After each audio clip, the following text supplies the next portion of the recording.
Un des principaux enjeux scientifiques du XXIe siècle réside dans l'exploration spatiale.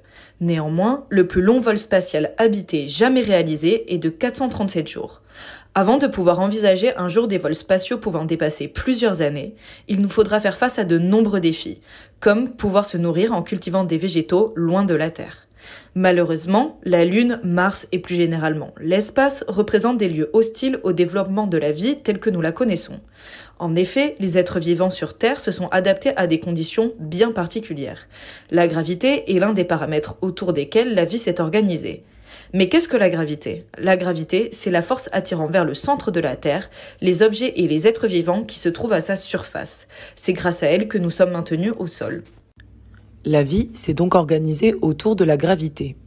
À la différence des animaux, les végétaux ne peuvent pas voir, entendre ou goûter, mais ils restent très sensibles à leur environnement. Par exemple, les tropismes sont des réactions d'orientation effectuées par la plante durant sa croissance en réponse à divers stimuli externes, comme l'eau, la gravité et la lumière. Il est facile d'observer que les végétaux croissent dans une certaine direction, la tige s'allongeant vers le haut et les racines vers le bas. S'ils arrivent à s'orienter de la sorte, c'est notamment grâce au gravitropisme, soit leur capacité à ressentir la gravité et à y répondre. À présent, essayons de comprendre ensemble les rouages biochimiques du gravitropisme. Comment les plantes perçoivent la gravité ? Les plantes ont pour cela des cellules spéciales, les statocytes. Ils se situent dans la coiffe, au niveau des racines, et dans l'endoderme, au niveau des tiges encore jeunes. À l'intérieur des statocytes, il y a les amyloplastes. Ce sont des organiques qui stockent l'amidon et qui informent la plante sur sa position par rapport au vecteur gravité. Comment ? Les amyloplastes agissent comme des petits cailloux qui roulent jusqu'à atteindre le point le plus bas. Si ce point est inhabituel, la plante va lancer une cascade de signaux biochimiques pour se rediriger, soit en suivant le vecteur gravité pour les racines, soit à l'inverse de ce vecteur, vers le ciel, pour les tiges. Et comment la plante arrive-t-elle à se rediriger ? Elle y arrive grâce à la redistribution d'une hormone, l'auxine. Lorsqu'une racine ou une tige se retrouve à l'horizontale, l'auxine va s'accumuler le long du flanc le plus bas. L'auxine va avoir un effet différent en fonction de si elle se trouve dans la racine ou dans la tige. Lorsqu'elle est dans la racine, elle inhibe la croissance cellulaire, alors que dans la tige, elle la stimule. Ainsi, lorsqu'une racine est à l'horizontale, la croissance du flanc inférieur va être réduite pour que la racine se courbe jusqu'à être réaxée avec le vecteur gravité. A l'inverse, le flanc inférieur de la tige va lui croître de façon accrue, induisant ici aussi une courbure jusqu'à retrouver sa verticalité.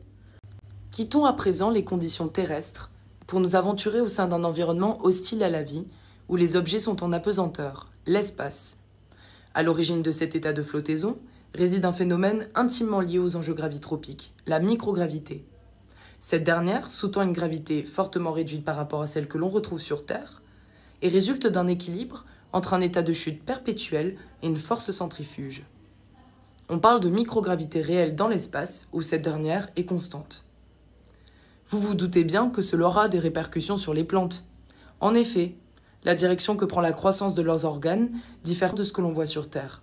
Selon les espèces, les chercheurs constatent des mouvements assez étranges, comme ceux des pousses de mousse cératodon purpureuse dans le sens des aiguilles d'une montre, ou encore les racines de lentilles qui s'inclinent selon un angle relativement constant. En outre, on observe la majeure partie du temps une croissance non aléatoire, ce qui préfigure une certaine adaptation des végétaux. Au niveau physiologique, les amyloplastes des statocytes ne sédimentent plus. Il n'y a donc plus de perception gravitropique et on constate un dérèglement du cycle cellulaire qui semble affecter la croissance et le développement entier de la plante. On découle naturellement du stress abiotique, conditions de croissance sous-optimale. Mais les plantes n'ont pas dit leur dernier mot. Elles se mobilisent majoritairement pour s'adapter à ces conditions difficiles en produisant davantage de protéines HSP par exemple, des protéines de choc thermique pour se protéger du stress. Enfin, par l'usage de la lumière ou encore des stimulateurs de gravité, les chercheurs parviennent de mieux en mieux à pallier au stress causé par la microgravité. Depuis l'apparition de la vie sur Terre, il y a environ 3,5 milliards d'années, les organismes n'ont cessé d'évoluer. Le gravitropisme a permis aux plantes de survivre en s'orientant dans leur environnement. La gravité, au même titre que l'eau ou la lumière, semble constituer un facteur nécessaire au bon fonctionnement des plantes terrestres. Néanmoins, mises dans des conditions de microgravité, les plantes ont su faire preuve d'une grande capacité d'adaptation. La culture des végétaux loin de la Terre représente un enjeu indéniable dans la conquête de l'espace. Dans les stations spatiales, elles pourraient fournir un approvisionnement durable en oxygène, en nourriture et en vitamines, ainsi que jouer un rôle majeur dans la fixation du CO2 et la régulation de l'humidité ambiante. Aujourd'hui, le principal bénéfice que confèrent ces cultures est le bien-être psychologique des astronautes.